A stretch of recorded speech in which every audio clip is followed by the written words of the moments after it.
حضرت علی رضی اللہ تعالی عنہ کی شان میں جناب نبی کریم صلی اللہ علیہ وآلہ وسلم نے فرمایا لا یحبک الا مؤمن ولا یبغضک الا منافق۔ علی سے محبت مومن رکھے گا اور علی کا بغض منافق رکھے گا۔ تو اس بات کو کلیئر کرتا چلوں، کائنات کے اندر کوئی ایسا نہیں ہے جس کے دل کے اندر حضرت علی رضی اللہ تعالی عنہ کا بغض ہو۔ تمام انسانیت حضرت علی رضی اللہ تعالی عنہ کا احترام کرتی ہے، لیکن کچھ لوگوں کو غلط فہمی اس بات کی ہو گئی ہے کہ صرف حضرت علی رضی اللہ تعالی عنہ کی محبت بخشش کے لیے کافی ہے، تو یہ سراسر غلط ہے۔ اگر صرف محبت بخشش کے لیے کافی ہوتی تو جناب نبی کریم صلی اللہ علیہ وآلہ وسلم کو اللہ رب العزت کبھی نہ فرماتے اِنَّكَ لَا تَهْدِي مَنْ أَحْبَبْتَ وَلَكِنَّ اللَّهَ يَهْدِي مَن يَشَاءُ،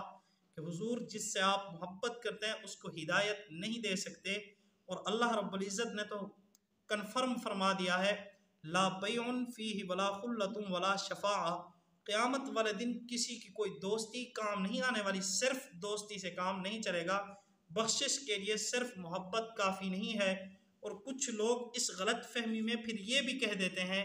یا علی مدد، تو یہ در حقیقت شرک ہے، اور اسی طرح علی مشکل کشا یہ بھی شرک ہے، اور قرآن کا فیصلہ ہے ان الشرک لظلم عظیم، شرک بہت بڑا ظلم ہے۔ ان اللہ لا یغفر ان یشرک بہ ویغفر ما دون ذلک لمن یشاء، اللہ فرماتے ہیں کہ میں مشرک کی مغفرت نہیں کروں گا، باقی جس کی چاہوں گا مغفرت فرما دوں گا۔ تو یہاں پر آپ کو بتلاتا چلوں یا علی مدد کہنا بھی شرک ہے، کیوں؟ اللہ رب العزت کی ذات میں یا صفات میں کسی میں بھی شرک ہو اللہ رب العزت اس شرکوں کو معاف نہیں فرمائیں گے۔ باقی مشکل کشا حضرت علی رضی اللہ تعالی عنہ کو کہنا یہ بھی شرک ہے، کیوں؟ مشکل کشا وہ ہوتا ہے جس کے اوپر مشکل نہ آئے، جیسے ہم یا محمد مدد نہیں کہہ سکتے، اسی طرح یا علی مدد نہیں کہہ سکتے، اسی طرح یا ابو بکر مدد نہیں کہہ سکتے، اسی طرح یا فاروق اعظم مدد نہیں کہہ سکتے، اور اسی طرح حضرت علی رضی اللہ تعالی عنہ کے متعلق بھی ہم یا علی مدد نہیں کہہ سکتے۔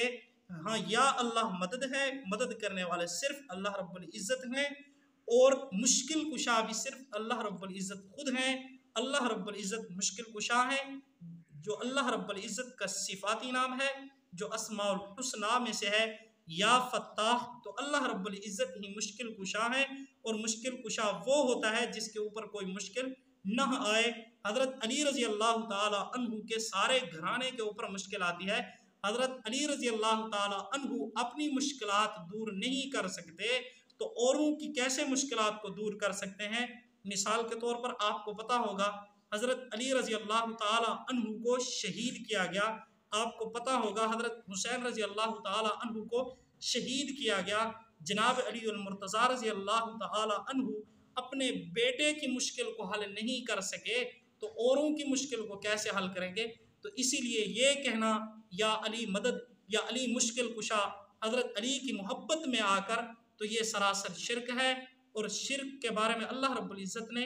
کنفرم فرما دیا ہے ان اللہ لا یغفر ان یشرک بہ ویغفر ما دون ذلک لمن یشاء،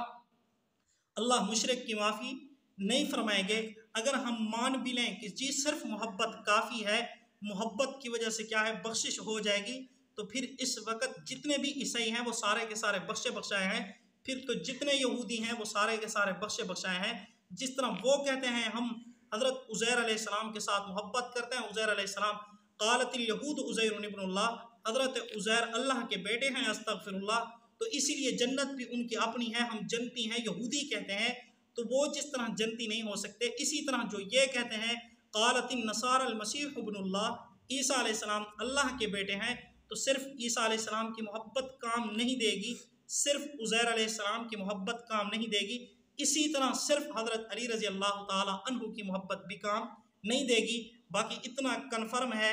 کوئی انسان حضرت علی رضی اللہ تعالی عنہ کا بغض دل کے اندر رکھے گا تو اللہ رب العزت کے پیارے رسول کریم صلی اللہ علیہ وسلم کا فرمان اس پر فٹ آئے گا اور وہ بندہ منافق ہوگا۔ اسی کو جناب نبی کریم صلی اللہ علیہ وسلم نے فرمایا لا یحبک الا مؤمن ولا یبغضک الا منافق، علی سے محبت نہیں کرے گا مگر مومن، اور علی کا بغض نہیں رکھے گا مگر منافق۔ تو پھر کچھ لوگوں کا یہ کہنا کہ جی حضرت علی رضی اللہ تعالی عنہ کے متعلق فرمایا گیا ہے من کنت مولاہ فعلی مولاہ، لہٰذا وہ 1.25 لاکھ کے بھی مولا ہیں، تو یہ نری جہالت ہے۔ اگر 1.25 لاکھ کے مولا ہیں تو پھر اللہ رب العزت ان کو 1.25 لاکھ کے اندر نہ شامل فرما لیتے، لہٰذا یہ جہالت ہے۔ اس طرح کی جہالت والی باتوں سے بھی اپنے آپ کو دور رکھیں اور کوشش کریں اس طرح کے جو شرک الفاظ ہیں ان کو اپنی زندگی کے اندر نہ آنے دیں، ان کو اپنی زبان سے نہ ادا ہونے دیں۔ کیوں؟ اللہ رب العزت فرماتے ہیں کہ میں نے مشرک کی مغفرت نہیں کرنی، لہٰذا اگر کوئی مغفرت کا طلبگار ہے